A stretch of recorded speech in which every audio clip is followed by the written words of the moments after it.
Passeport valide, soit une cinquantaine qui se retrouvent dans la broussaille du lycée de Ngouaïkele. Nous sommes dans l'arrondissement de Yaoundé 1er. Très loin de la délégation générale à la sûreté nationale, des Camerounais avouent être sous le choc après avoir regardé cette vidéo. Et on peut les comprendre. Depuis quelques années, l'obtention de ce document officiel à côté de la carte nationale d'identité relève très souvent de la croix et de la bannière pour une certaine catégorie de Camerounais. Loin de ces derniers-là, ce sont ceux qui, de leur aisance matérielle, peuvent s'offrir ce document. Et là, dans un délai relativement court, là, on parle de passeport express.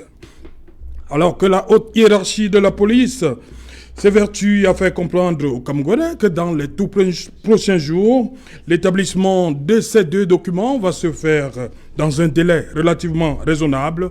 Comment comprendre ces deux documents, à savoir la carte nationale d'identité et le passeport? Comment comprendre donc cette affaire de passeport valide à la poubelle, madame, monsieur? Tout à l'heure, à 20h, c'est la grande édition d'information. Tout de suite après, le débrief du journal et tout de suite, le fait du jour.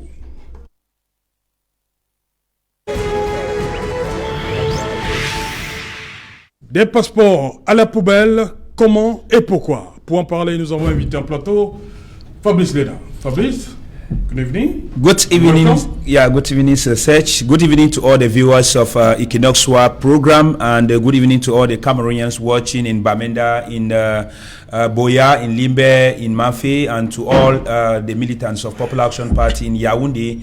And we want to say that we are really in tough times in our country, and we need to put hands together as Cameroonians to see how to solve the multiple problems affecting our country. Thank you very much for being inviting me as your guest, and I also want to wish the best to my co-panelists that let's give constructive discussion to move our country ahead.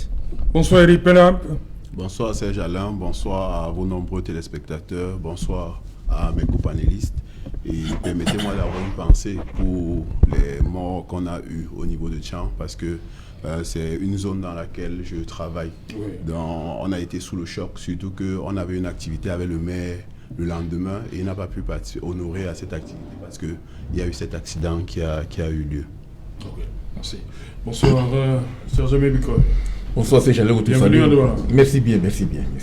Je salue tous les téléspectateurs d'Equinox Télévision, de même que l'ensemble des uns et des autres qui sont des inconditionnels de cette émission. Voilà. Martin Zan, bonsoir. Bonsoir Serge Alain bonsoir à tout le peuple camerounais, bonsoir, n'est-ce pas, aux populations d'Ongouantet.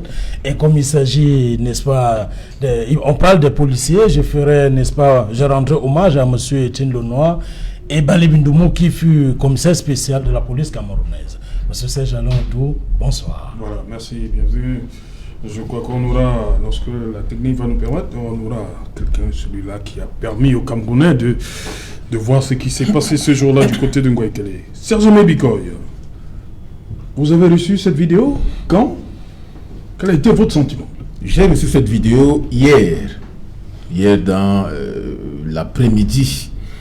En effet, j'étais ébahi par la vidéo puisque c'est notre ami David Ebouto qui a justement relayé cette vidéo-là pour faire justement état de ce que des passeports se retrouvent dans la poubelle. Bon, ce qui m'a davantage intrigué, c'est que les documents d'une telle importance se retrouvent dans la poubelle.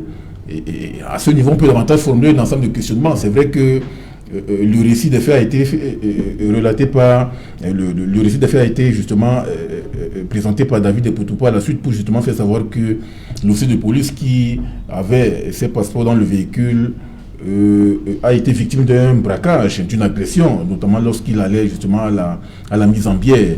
Et c'est ainsi que celui qui a commis ce forfait a justement pris non seulement la somme d'argent qui s'évalue à 120 000 francs CFA, mais bien plus son ordinateur qui était dans le véhicule. Mais maintenant, au-delà de ce récit des faits, moi je me pose un ensemble de questions. C'est pour cela qu'il ne faut pas seulement se limiter à cette approche descriptive des faits dont a fait cas justement David Ebouto. Il faut aller au-delà pour faire une espèce d'analyse critique de cela. Comment se fait-il que les passeports qui relèvent, qui sont un document très important. Oui, on va attaquer ça. Je veux d'abord voir le sentiment du panel ici. D'abord, Eric Pella, pour vous, quel sentiment? Vous avez regardé cette vidéo? Vous savez, chaque fois qu'au Cameroun, on se dit qu'on a touché le fond, on nous présente toujours un nouvel abîme. Et le sentiment que j'ai eu justement lorsque j'ai regardé cette vidéo, c'est que nous allons de plus en plus vers le fond. Et il faudrait qu'à un moment donné, ça s'arrête. On ne peut pas comprendre que nous sommes dans un pays où les uns et les autres souffrent pour avoir un document et qu'on a un monsieur qui se balade avec les pièces officielles, parce que ce sont les pièces officielles d'un certain nombre de Camerounais. Et peut-être lorsqu'on entrera dans le fond, c'est qu'on pourrait penser à un réseau de production de passeports. Parce qu'on ne peut pas, en principe, lorsque je veux un passeport, je vais au service de l'immigration, je dépose un dossier, et après, je viens retirer mon passeport au service de l'immigration. Il y a dans la procédure aucun moment où un individu va se retrouver avec l'ensemble des passeports d'un certain nombre de Camerounais. Donc il faudrait s'interroger sur est-ce qu'il n'y a pas un circuit parallèle où on produit des passeports camerounais pour un ensemble de personnes. Maintenant, c'est quoi, vous doutez de l'authenticité de ces passeports? Non, parallèle, comment? Je ne suis pas en train je suis en train de me poser des questions. Oui. Je ne comprends pas comment un monsieur peut se retrouver avec une cinquantaine de passeports au Cameroun et des passeports qui ne lui appartiennent pas. Donc, on peut s'interroger de toutes les manières. Est-ce que ce sont des passeports du circuit normal? Est-ce qu'il y a un réseau parallèle de production de passeports? Ce serait bien de s'interroger également là-dessus. Fabrice Lena, what do you have to say? My feelings when I saw that video, the first thing I asked myself is how negligent and how mismanagement has led the country to this state where documents that have to do with the life of Cameroonians, the life of people, you know, if you see the stress, the frustration, the difficulties that Cameroonians face to obtain passports, the procedure and the exorbitant amount of money required, it is appalling. It is a call for concern for us to be seen every day in Cameroon that these people who are supposed to lead Cameroonians to the right way, to deliver services to Cameroonians, are making Cameroonians to suffer this much in their own country. Because we don't understand how passport of Cameroonians will be finding itself in a dustbin. It's a serious issue. Because in a country where there is discipline, on parle Serge-Aimé Bikoy évoquait l'agression.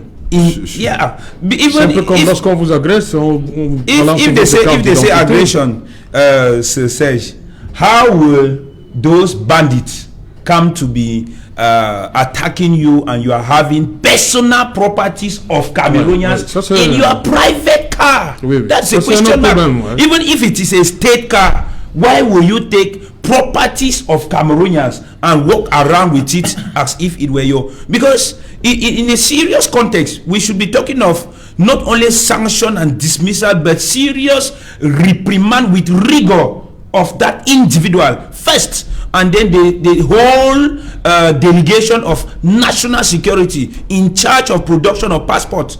Because this is a serious issue. We should not treat it with levity to the extent of, if I should go and see my passport in the dustbin, I tell you, it will be sufficient reason for me to change nationality, not to be a Cameroonian, because it will be a shame. It's a scandal. It's a total show of ineffectiveness, corruption, to the extent that people take the life and future of people, because the basic document of every citizen in every world is national ID card and passport. That's what makes you a legal citizen of a country, by obtaining those documents, and somebody is working with it around. And we all know the stress that is required. If there are a lot of testimonies, 1,000 testimonies in Yaoundé every day, coupled with what? Hyper concentration of power in Yaoundé. People will leave Maroua, Bamenda, Boya, Kumba, and go to Yaoundé to make passport. And the language of communication in Yaoundé in most administrative services is French. It is a gradual process where English is being incorporated, and most of the time you see agents that have no matricule, They have no direct employment into the service. They are the one that stand outside and are collecting documents to go inside, and they are asking you extra amount of money. And the worst thing about this is that these guys are extremely proud and arrogant in the way they deliver these services. You come and then you want to be casual with them. They tell you, if you don't have the money, go away. And tomorrow you are seeing your passport in dustbin. I think that it is time for Cameroon to question if we are being governed by human beings or by devils. Non, pas jusque-là. Je vous en prie. Hein. Pas jusque-là. Non. Because non, je vous en prie.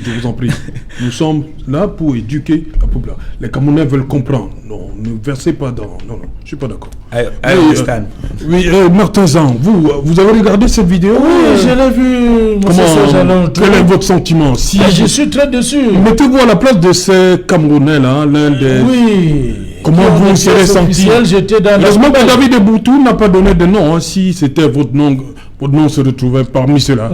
Quel aurait été votre sentiment? Je serais triste parce que je verrais les instructions du chef de l'État. Comment ça? Sur ma personne. Puisque le chef de l'État définit la ligne politique, il définit, n'est-ce pas, toutes les directions de la République. Il donne des instructions aux délégués à la sécurité nationale, les répercute sur ces éléments. Comment comprendre qu'un commissaire de police, si t'es pas on parle d'un officier de police, un officier de police judiciaire, soit un officier de police judiciaire, qu'il soit, n'est-ce pas, en détention, qu'il détienne, n'est-ce pas, des pièces officielles du peuple camerounais, des citoyens camerounais. Le RDPC n'accepte pas ce genre de choses. Nous n'accepterons jamais, car notre chef de l'État, le président Paul Biya, donne des instructions et les définit. Nous sommes là pour servir le peuple camerounais. Il est hors de question que un officier de police judiciaire détienne par devers sa personne et dans son véhicule des pièces officielles. Qu'est-ce qu'il fait avec des pièces officielles dans son véhicule en pleine journée? Il dit qu'il serait, n'est-ce pas, allé aux obsèques, à la levée de corps. Est-ce qu'il prend toute une valise de pièces officielles et amène, n'est-ce pas, il va donner aux morts? Qu'est-ce qu'il va faire avec? Ça devient un torchon pour s'essuyer les larmes. Là, on cherche à comprendre. Monsieur Serge Alontou, ça ne va pas s'arrêter là. Parce que le chef de l'État va donner des instructions. Nous, on va démanteler tous les réseaux tapis dans l'ombre à la DGPN. Donc vous êtes d'accord avec Eric Pelap qui parlait d'un réseau parallèle? Et il y a des réseaux. Oui. Il y a des réseaux qui sont tapis dans l'ombre. Le RDPC n'accepte pas cela. Nous travaillons pour le peuple camerounais. Nous n'allons pas que les autres partis acceptent ça? Les autres, je ne sais pas, mais je parle pour la chapelle politique. Je parle du RDPC. Là pour servir le peuple camerounais, et ça c'est servir ce peuple camerounais. Nous allons, n'est-ce pas, claquer jusqu'au dernier retranchement tous les officiers de police judiciaire véreux qui détiennent par devant leur personne des pièces officielles, à savoir les cartes internationales, les passeports et autres. Nous n'allons pas accepter cela. Ok. Serge Bikoy, vous avez commencé tout à l'heure, lors de votre première prise de parole, vous avez voulu, je vous ai stoppé net. Mais Serge, comment comprendre donc, est-ce qu'un passeport, on le donne à n'importe qui, en dehors de son titulaire? Comment un policier, entre guillemets, se retrouve, un fonctionnaire de police se retrouve avec une cinquantaine de passeports dans son véhicule? C'était pour remettre aux personnes? Comment comprendre ça? C'est justement, à ces personnes-là. C'est justement la raison pour laquelle, au-delà du récit des faits de notre ami David Eboutou, il faut aller au-delà pour faire justement cette investigation en profondeur de manière que l'on puisse savoir et se questionner ce qui s'est réellement passé. Oui. La première question, c'est que comment se fait-il que les passeports qui sont censés être délivrés par la direction de la police des frontières se retrouvent dans un véhicule d'un fonctionnaire de la sécurité nationale? C'est la première question. Et cette question peut nous permettre davantage de... Enfin, moi, c'était récent, hein, parce que les deux que David a lus, c'était 2020-2025. Donc, justement, les passeports valides. On peut donc se poser la question de savoir est-ce que cet officier de police n'est pas l'un des acteurs d'un réseau parallèle de fabrication des passeports et dont le réseau est davantage étendu à un ensemble de ramifications. Parce que vous savez que dans la chaîne interactive des réseaux, les réseaux mafieux, vous avez les destinataires, vous avez les destinataires, vous avez l'ensemble des acteurs qui entrent dans la chaîne et qui sont pluriels. Parfois même vous n'arrivez pas à les débusquer. C'est lorsque l'on se retrouve justement avec des passeports dans la poubelle que l'on se rend davantage compte que ça c'est un maillon de la chaîne qui a été débusqué de manière que l'on puisse véritablement savoir qu'est-ce qui s'est réellement passé. Moi je pense qu'à ce niveau, il y a lieu de constater que c'est un officier de police judiciaire qui est aujourd'hui au banc des accusés. Parce qu'en réalité, même s'il a été agressé, on ne peut pas comprendre pourquoi les 50 passeports se retrouvent justement dans son véhicule. Alors là, on se rend davantage... Lui, c'est la partie visible de l'iceberg, c'est ça? C'est la partie visible, mais il faut aller à la source du mal. Oui. La source du mal, c'est que le passeport qui est censé être dans les tiroirs de la direction de la police des frontières se retrouve dans le véhicule d'un officier de police. Ce qui pose un problème de forme. On a donc l'impression que les 50 passeports étaient peut-être destinés à certaines personnes qui appartiennent à un réseau et qui sont chargés de débourser par exemple des sommes d'argent faramineuses. N'oubliez pas que nous qui sommes journalistes, avons des témoignages d'un ensemble de personnes dans des différents reportages qui font état de ce qu'il y a un ensemble de mécanismes de contournement auxquels ils sont justement exposés par rapport à l'accès à leurs documents qui sont considérés comme des documents essentiels. Il y a des uns et des autres qui font état de ce qu'ils déboursent soit 100 000, soit 200 000, soit 300 000 pour avoir avec une certaine célérité le passeport. Lorsque vous voyez donc une cinquantaine de passeports dans un véhicule, ça vous pose un problème de forme. Il y a donc un réseau mafieux qui mérite d'être débusqué. C'est pour cela que les investigations suffisamment approfondies devraient davantage être faites. La deuxième question qu'il faut se poser, c'est qu'aujourd'hui, n'oubliez pas qu'il y a eu le 8 janvier dernier la conférence de presse du secrétaire général de la délégation générale à la sécurité nationale qui épinglait plutôt 3 millions de Camerounais dont les titres identitaires sont pluriels. Or, lorsque l'on voit cette communication-là qui était dans une posture défensive, il était question d'épingler systématiquement le citoyen lambda. Or, lorsque aujourd'hui on se retrouve avec un officier de police qui a une cinquantaine de passeports, ça veut dire que même les fonctionnaires de la sécurité nationale sont au banc des accusés. Et il faut donc entrer dans le cycle des responsabilités à établir et à questionner. Parce que n'oubliez pas que, au-delà, dans un système, il peut y avoir aussi bien des conformistes que des déviants. Il peut y avoir la graine et l'ivraie. Et cet officier de police a un comportement qui peut davantage être assimilé à un comportement de déviant. Parce qu'en réalité, les passeports n'auraient dû pas se retrouver dans son véhicule. Et alors là, il est question aujourd'hui, c'est parce que nous sommes dans un système bureaucratique qui est alimenté par des lenteurs, des pesanteurs et des losers. Normalement, le délégué général de la sécurité nationale devait diligenter une investigation après avoir retrouvé justement ces passeports-là. Je crois que rien n'a fait du côté de la DGSN depuis... Je n'en doute pas. Qui sont restés les bras croisés. Moi, j'ai tenté d'entrer en contact avec quelques responsables de la communication de la délégation générale de la sécurité nationale ce matin pour en savoir davantage, de manière à savoir est-ce qu'il y a au moins un travail qui est fait, notamment en amont, pour chercher à traquer jusqu'au dernier retranchement l'ensemble des maillons de la chaîne. Parce que là, c'est un seul maillon qui a été débusqué. Ça veut dire qu'autour de ces acteurs-là, il y a un ensemble de barons qui devraient davantage être interrogés pour chercher à savoir comment une personne peut se retrouver avec une cinquantaine de passeports. On se rend donc compte qu'il y a là un problème de forme. Peut-être parce que ces passeports, des individus n'ont pas pu débourser des sommes faramineuses qui leur sont exigées dès le départ. Et c'est la raison pour laquelle il y a des obstacles. Et celui qui se balade par exemple avec ces passeports-là peut davantage être l'individu que l'on peut joindre au téléphone à tout moment pour justement servir des passerelles de corruption. Parce qu'il faut relever que derrière ces réseaux mafieux, il y a la corruption, il y a le népotisme, il y a le favoritisme, il y a même le clientélisme. Parce qu'on se rend compte que à ce niveau, il est question là d'entrer dans des manœuvres, des basses manœuvres qui n'arrivent pas aujourd'hui à nous permettre davantage de savoir que la question de la sécurisation du système de nationalité est justement diligentée. Donc il y a là un problème de fond. On se rend donc compte que entre le discours officiel qui a été produit par le commissaire divisionnaire Dominique Bayal le 8 janvier dernier, ça fait 3 semaines déjà, et la réalité sur le terrain, il y a un problème en termes de sécurisation du système de la nationalité. Voilà. Éric Pérard, est-ce qu'on peut parler de véritable scandale? Au-delà du scandale, ce que j'aimerais déjà dire, c'est que M. Serge-Émile Bikoy a bien fait de parler de la question de la corruption. Il serait question ici de dire déjà qu'il serait bien que M. Bia pense à a fait appliquer l'article 66 de notre Constitution sur la déclaration des biens. Parce qu'en réalité, on est dans un système où on dit la chèvre broute où elle est attachée. Au niveau de la fabrication, de la production des passeports, vous avez ce qu'on appelle le passeport express.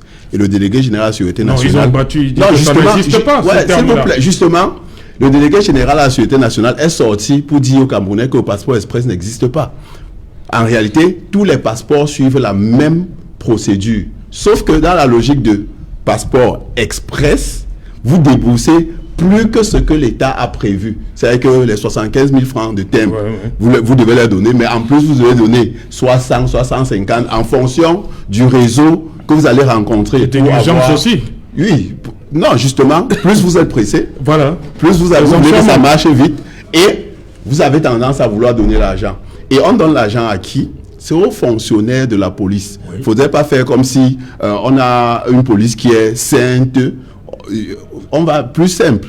Vous avez les contrôles de police partout là en route. Non, je vous dis les choses comme elles sont. Non, il ne faut pas jeter l'anathème sur toute la police. Oui, je suis d'accord avec vous qu'il y a des policiers qui font vraiment bien leur travail, mais seulement, il faut aussi reconnaître que le délégué général à la Sécurité nationale et même le secrétaire général à la gendarmerie ne font pas leur travail en termes de lutte contre la corruption.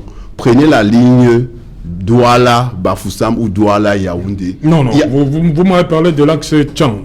Oui, la falaise. Vous avez des contrôles. Qu'est-ce qui se passe au niveau de... C'est un contrôle mixte, c'est-à-dire que vous avez la police, vous avez la gendarmerie. Et quand un bus arrive, qu'est-ce qu'on fait? Quand un bus arrive, on demande aux passagers de descendre pour contrôler les cartes nationales d'identité. Seulement les cartes, pas les bidons d'essence? Dans le principe, ils contrôlent parfois les bagages quand ils estiment que le changement semble ne pas correspondre à ce que tout le monde descend, un peu comme à l'entrée de Yaoundé. Tout le monde descend. Quand vous ne descendez pas, il faudrait que vous ayez une explication plausible. Alors, donc, il faudrait pouvoir expliquer aux gendarmes ou aux policiers pourquoi est-ce que vous ne descendez pas du véhicule. C'est juste pour dire quoi? C'est juste pour dire que à tous ces postes de police, il y a des actes de corruption qui sont quotidiens et qui sont connus. Dans les commissariats, notamment à l'immigration, quand vous arrivez, on vous dit, si vous voulez le passeport circuit normal, sachez que ça va faire 1, 2, 3 mois. Si vous voulez le passeport express, vous déboursez. On vous le dit? On vous le dit, c'est pas un débat. Je ne trahis pas un secret ici sur votre plateau. Tous les Camerounais, et la sortie du délégué général à la Sécurité nationale pour dire qu'il n'y a pas de passeport express, c'est justement parce que dans l'esprit des Camerounais, c'était si je veux avoir un passeport rapidement, je n'ai pas fait le passeport express. Et le passeport express, c'est que je paye plus que ce que l'État demande. Et le plus là, ça va dans la poche des fonctionnaires de la police judiciaire. Il faut se dire les choses comme elles sont. Ça ne va pas dans ma poche, ça ne va pas dans la poche de M. Léna ou bien dans votre poche. Il y a des fonctionnaires de la police qui vivent de cette corruption-là. Oui. Vous avez des fonctionnaires de la police et justement, le fait qu'on ait un officier qui se retrouve avec 50 passeports de Camerounais, c'est deux options. Soit c'est eux, ils font le passeport express, donc dans le circuit normal, ils s'assurent qu'un certain nombre de dossiers avancent plus vite que les autres dossiers. Donc, ils traitent en priorité les dossiers de ceux qui ont donné leur argent pour qu'ils puissent brouter là où elles sont attachées. Soit ils ont un autre réseau pour fabriquer des passeports qu'ils mettent en circulation. Ce sont les deux options. Et dans les deux cas, ça pose le problème de la corruption. Il est important que M. Biya fasse appliquer l'article 66. Ça permettra au moins de voir le niveau de vie d'un certain nombre de Camerounais qui jouissent d'un certain nombre de fonctions et pouvoir dire que monsieur, actuellement, votre niveau de vie ne correspond pas à votre niveau de revenu. Parce que tous ces revenus complémentaires-là, on justifie ça comment? Et la justice n'a pas les moyens pour pouvoir traquer ces personnes-là. Vous allez prendre les cas, on a lancé l'opération dite épervier, où on vous dit que quelqu'un a détourné, je ne sais pas combien de milliards, après on se retrouve avec quelques centaines de millions. On dit que tout simplement parce que à un moment donné, il n'y a pas des éléments, on manque d'éléments juridiques pour pouvoir prouver un certain nombre de choses. Mais par contre, si on avait, par exemple, une loi sur l'enrichissement illicite, on sait que M. X est entré en fonction, il avait une bouteille d'eau. Après 5 ans, il se retrouve avec une usine de fabrication d'eau, alors que son revenu ne lui permet même pas d'avoir une deuxième bouteille d'eau. À ce moment, on peut légitimement dire que ce monsieur à spolier l'État d'une manière ou d'une autre. Parce que la corruption ne laisse pas de traces. Et le gros problème avec la lutte contre la corruption au Cameroun, c'est la question de la preuve. Et je me rappelle à l'époque, lorsque le SDF avait demandé qu'un certain nombre de personnes soient poursuivies pour détournement de fonds, le président de la République a demandé où sont les preuves. Et il n'y a pas de preuve de corruption parce que c'est du cash. Je sors de l'argent de ma poche, je donne et il n'y a aucune traçabilité. Il est important. Dans le circuit officieux. Justement, donc, et généralement, quand tu es même floué, tu as du mal à aller dire à quelqu'un parce que tu vas aller dire que non, donc c'était toi le corrupteur. Donc il est important, s'il vous plaît, qu'on profite de cette occasion pour faire de la lutte contre la corruption parce qu'en réalité, c'est la corruption de notre pays qui permet ce type de choses. Faire de la lutte de la corruption une réalité. Donc il est question que M. Biya fasse appliquer l'article 66 de notre Constitution sur la déclaration des biens. Voilà, Fabrice Léna, pour vous, quelles peuvent être les implications d'une telle, on va considérer une légèreté, hein? Ça peut impliquer quoi, l'acte qu'on a vu dans cette vidéo? I think that, first of all, the police officers working with the immigration police unit in Yaoundé in the production of passports need to learn a lesson. And it is also good that you, the media and the journalists, are putting this in the platform for Cameroonians to talk about, because it's really, really very important as of now. So I think that the first implication is that we, as Cameroonians, need to let the authorities understand that all this comes back to the Cameroonian who does not have the minimum to pay those exorbitant amount of money that these people require. And then the second thing is that we should not always react based on social media talks or because journalists and the political analysts or political parties have gone to TV and talk. The state should be a proactive state. I don't know, because every sector of our state in every year, there is a budget in the parliament, and then there is a national budget every year in every sector, security, transport, and so on. But in all the sectors, we are only seeing negative output. We begin to ask ourselves questions. Are these people there not competent? Are these people there not working enough? Are these people there not being controlled? Those are some of the elements that we begin to ask ourselves. And in this case of passport, in Yaoundé in particular, I live in Yaoundé, yes. And this issue of passport is an issue that have touched me particularly severally, because I have some people that says, you live in Yaoundé, how can I get a passport, and so on and so forth. You see, somebody will come to Yaoundé and go to do passport. Before you enter the immigration office in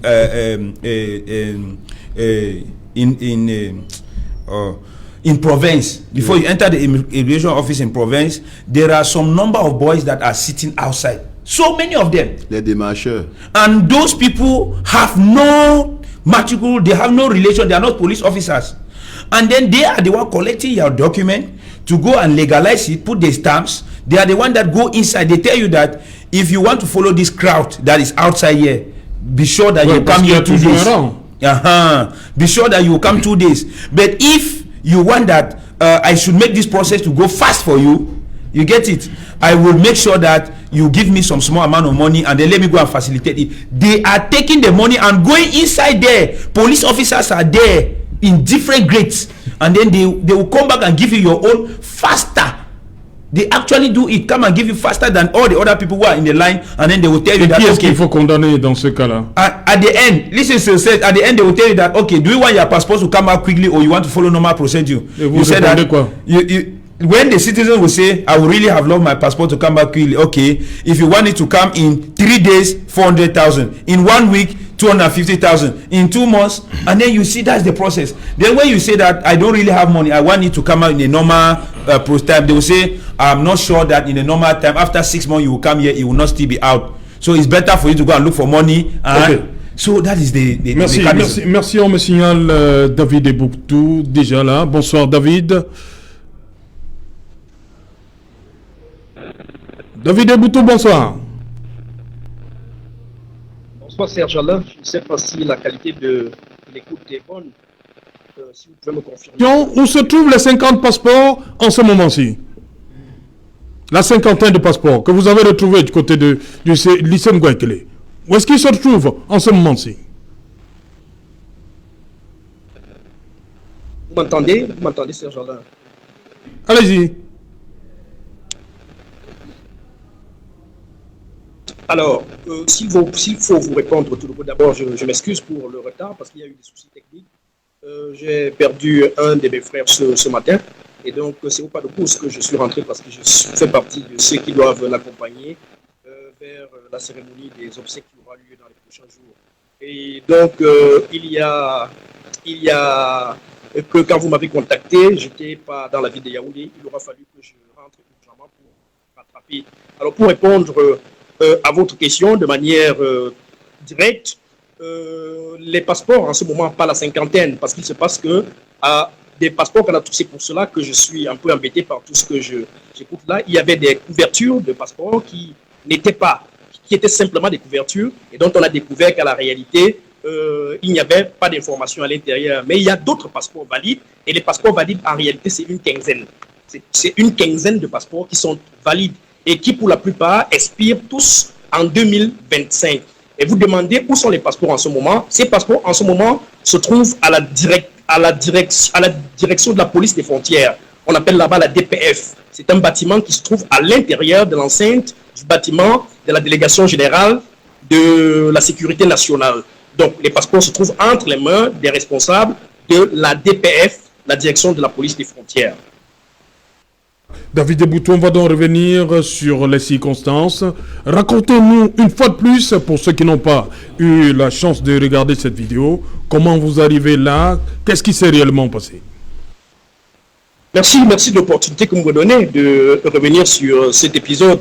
Il se passe que, pour ceux qui connaissent Yaoundé, il y a un bâtiment annexe qui abrite les départements de sociologie, c'est-à-dire Bikoy, c'est de quoi je parle, de sociologie, d'archéologie, d'anthropologie et d'histoire, où je mène mes recherches post-doctorales. Et ceux qui me connaissent dans la vie réelle savent que je suis pratiquement dans ce secteur-là au moins 2 fois à 3 fois par semaine. Donc j'y étais encore cette semaine et ce bâtiment dont je décris tantôt est juste en face du lycée de Ngouakele. Et entre les deux bâtiments, c'est-à-dire le bâtiment qui abrite les départements cités tantôt et le lycée de Ngouakele, il y a une petite poubelle. Donc il y a d'abord une ruelle et il y a une petite poubelle collée juste au niveau du lycée de Ngouakele. Donc il se passe que depuis 5 jours, donc depuis dimanche dernier, il y a des passeports qui traînent au niveau de la poubelle parce que cette poubelle sert d'arrosoir, sert de dépotoir pour tout ce qui se passe là comme activité. Il y a des garages là. Donc les mécaniciens qui sont tout autour ont remarqué la présence des couvertures de passeports de ce côté-là. Ça les a intrigués, ils ont pris peur, ils ont interpellé quelques enseignants des départements que je citais tantôt pour venir voir. Ils se sont rendus compte qu'effectivement c'était quelques passeports valides. Ils n'ont rien fait. Il y a des étudiants qui sont passés par là, tous ont pris peur. Et la peur, justement, partant de quoi? Partant du fait que il se dit que dans des postures pareilles, c'est plutôt vous, le bon samaritain dans ce cadre-là, dans ce cadre conjoncturel-là, qui pouvez vous retrouver dans des problèmes. Voilà comment les Camerounais réfléchissent aujourd'hui. Donc, à partir de là, il faut déjà tirer une première leçon, celle de la déclassification des infrastructures psychologiques du Camerounais aujourd'hui, qui peut trouver qu'on est en train d'agresser quelqu'un, qui passe sa route simplement parce qu'il ne veut pas se retrouver dans des problèmes. Et donc, quand je vois des Camerounais aujourd'hui jouer les héros sur Internet, cela m'intrigue beaucoup, parce que beaucoup, je dis bien des anciens d'université, je dis bien des hauts responsables sont passés devant cette poubelle-là et n'ont rien fait pour éviter des problèmes, de se retrouver dans des problèmes. Donc, nous continuons. Et donc, des gens qui me connaissent, par mon activisme, par ce que je fais publiquement, m'ont donc interpellé pour me dire, Monsieur Eboutou, il y a une situation ici depuis 5 jours. Il y a des passeports qu'on voit là, qui traînent là.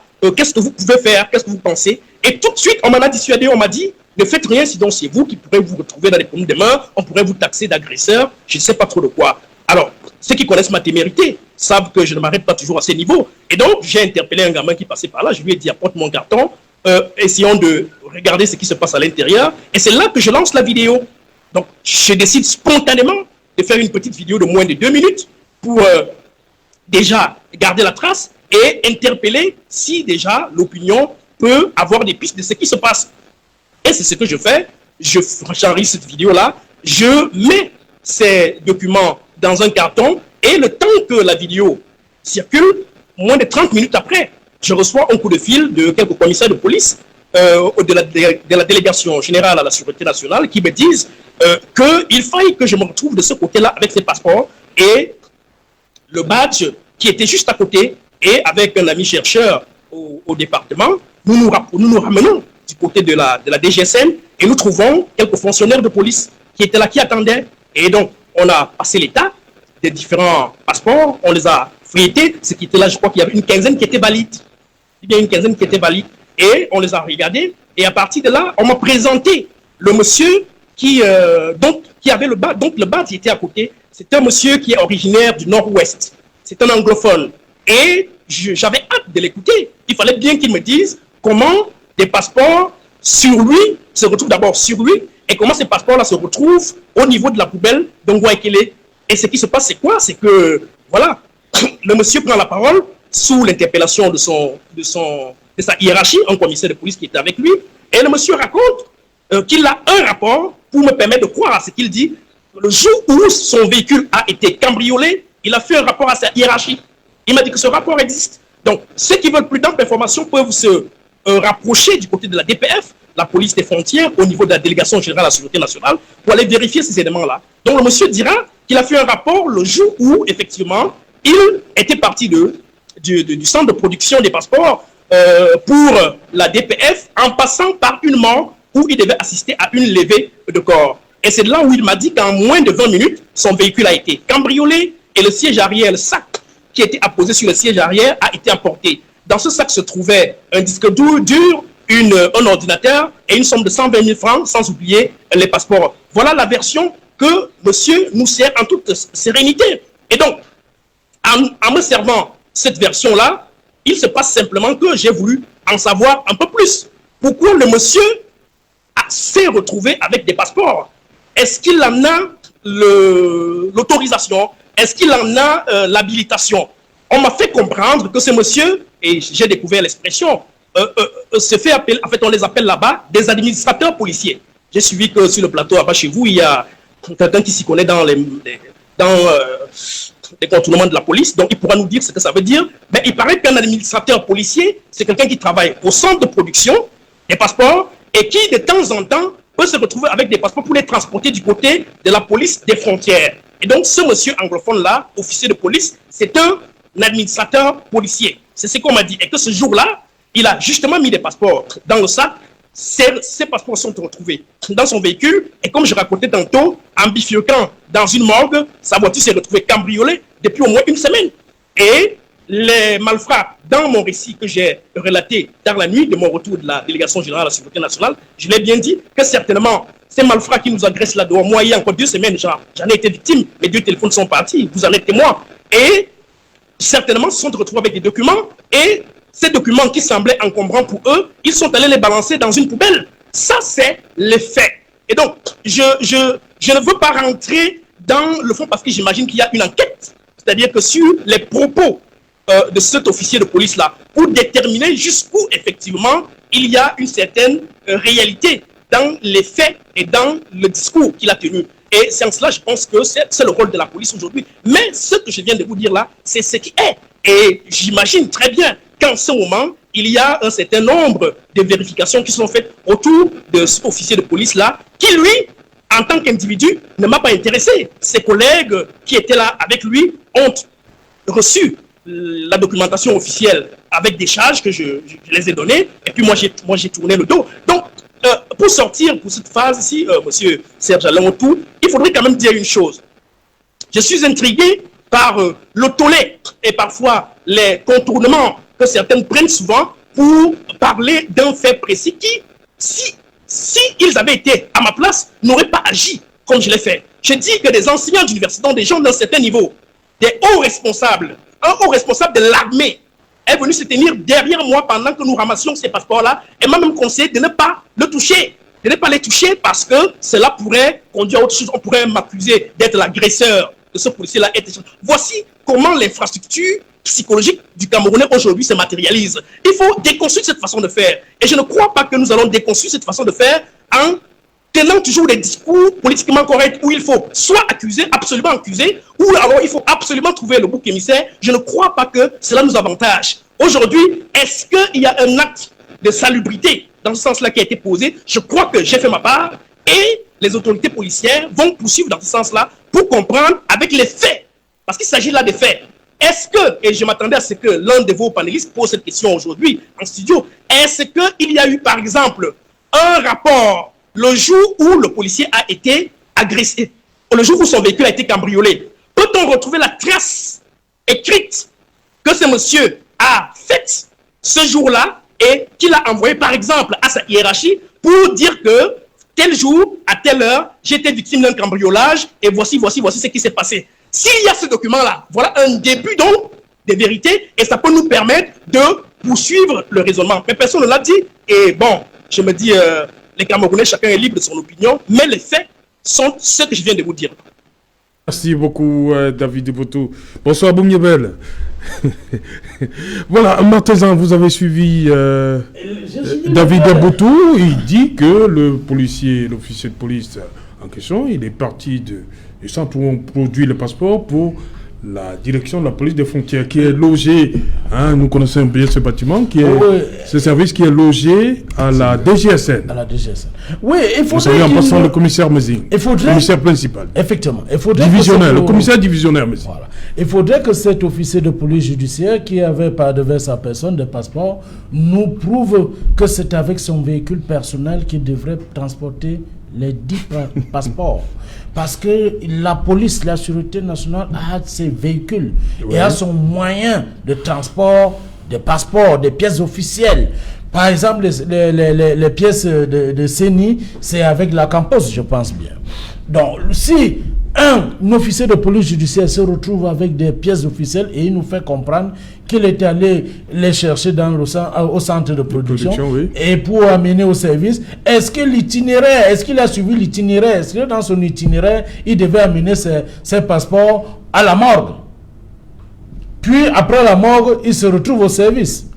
Ce sont des interrogations que monsieur le délégué général de la Sûreté nationale et au directeur des renseignements généraux seront, n'est-ce pas, appelés à répondre parce que le RDPC, parti proche du pouvoir, ne peut pas tolérer. Proche du pouvoir, parce que c'est le RDPC qui a notamment élu le chef de l'État, président Paul Biya. Alors vous mettez vos alliés où? Nous sommes proches du pouvoir. Vos alliés nous ne sommes pas seuls, nous avons des alliés. Ah, ok. Nous avons des alliés. Vous avez dit que vous avez élu. Voilà. Monsieur Serge tout. À côté de ça, j'aimerais parler du commissaire de sécurité publique. Parce que je connais cet endroit. Cet endroit... Au niveau du lycée de Ngouaïkele? Lycée de Ngouaïkele. Et j'ai passé 1 an d'études en banque à cet endroit précis, à l'université de Yaoundé 1. À partir de cet endroit jusqu'au commissariat de sécurité publique, c'est au trop 800 mètres. Comment le commissaire de sécurité publique de Ngouaïkele n'a pas été au courant que depuis 5 jours, traîne dans la poubelle des passeports? Comment celui qui est chargé des renseignements généraux, le commissaire spécial, ils sont dans le même bâtiment. Le commissaire de sécurité publique et le commissaire spécial sont dans le même bâtiment. Comment le commissaire spécial de Ngouaïkele a pu passer 5 jours sans avoir l'information selon laquelle les passeports sont jetés dans la poubelle? Des regrettés mémoires, M. Étienne Lenoir et Balé Bindoumou, qui était commissaire spécial à l'époque, ne pouvaient pas rater une telle information. Comment un monsieur commissaire spécial en 2021 reste dans son bureau alors que des pièces officielles de Camerounais sont jetées dans la poubelle à 800 mètres de son bureau et il n'est pas au courant? Le chef de l'État ne saurait accepter de telles bavures. Nous allons mettre toute la machine en marche. Vous qui, le RDPC? Le chef de l'État. Je dis ici le chef de l'État. Non, je dis nous allons mettre en machine. Nous allons mettre en machine. Nous, le peuple camerounais, qui avons élu le chef de l'État. Nous, le peuple camerounais, qui avons élu le chef de l'État à ce poste. Nous allons mettre toute la machine pour que cette affaire soit mise à nu. Pour que tous les réseaux de ramification soient mis à nu. Monsieur Sejalon, si cette version, la version que l'officier de police judiciaire a donnée, comment comprendre que les passeports expirent en 2025 alors que nous sommes déjà en 2021? Ça veut dire qu'il y a 4 ans, 4 années. Pourquoi la validité est de 4 années Ce qui reste est Non, de non, 4 années. 2020, Pourtant, c'est 2020-2025. c'est 2020, Ils ont été, 2025. je crois que c'est dans la vidéo. Pourquoi il a retenu David dit jusqu'en que- 2021 sans remettre ses passeports? Il y a un problème de rétention. aussi. Il y a un véritable problème de rétention. Le chef de l'État le dit dans tous ses discours, dans ses adresses à la nation camerounaise, qu'il va lutter contre la corruption et les prévaricateurs. Et on ne peut pas accepter la prévarication au Cameroun. Nous n'allons jamais accepter cela. Ok. La corruption et la prévarication. Chers amis Bikoy, vous avez suivi également David Eboutou dans son récit. En dehors de ce qu'on a pu suivre dans la vidéo, maintenant, David nous dit ce qui s'est passé lorsqu'il est allé à la DGSN. Oui, David reste et demeure dans le circuit de la présentation des faits tels qu'il les a vécus. Il n'y a pas de problème. Personne ne conteste justement les différents éléments qu'il a collectés sur le terrain. Mais au-delà de ce récit factuel, c'est pour cela qu'on ne doit pas toujours rester seulement cantonné dans l'approche descriptive des faits. Il faut aller au-delà des faits. Et c'est là où on rentre dans l'analyse du contenu du discours descriptif dont il a justement fait mention, pour justement essayer un peu de se questionner. C'est la raison pour laquelle vous verrez bien que l'ensemble des intervenants ici formulent des questionnements, des interrogations pour chercher à savoir véritablement est-ce qu'il n'y a pas anguille sous roche. Et effectivement, il y a anguille sous roche parce qu'en réalité, on ne peut pas, même si David fait état de ce qu'il y a un administrateur, il y a des administrateurs policiers qui ont l'autorisation de circuler, de transporter Comme avec dit les Martin transports. Zan, est-ce Voilà. qu'il n'y a pas de véhicule de la police à charger de, Voilà. de ce transport-là? Parce que même si vous le faites, vous devrez être dans le véhicule de la délégation générale de la sécurité nationale. Mais quand c'est dans votre véhicule personnel, il y a lieu de se questionner à ce niveau-là. Et il y a également quelques curiosités, à savoir que les alentours du commissariat de sécurité publique de Ngouaikele, on ne peut pas comprendre que ces derniers ne soient pas au courant justement d'un tel cas en termes d'observation. C'est d'autant plus que David fait état de ce que des enseignants d'université, des passants, ont bel et bien observé ces passeports.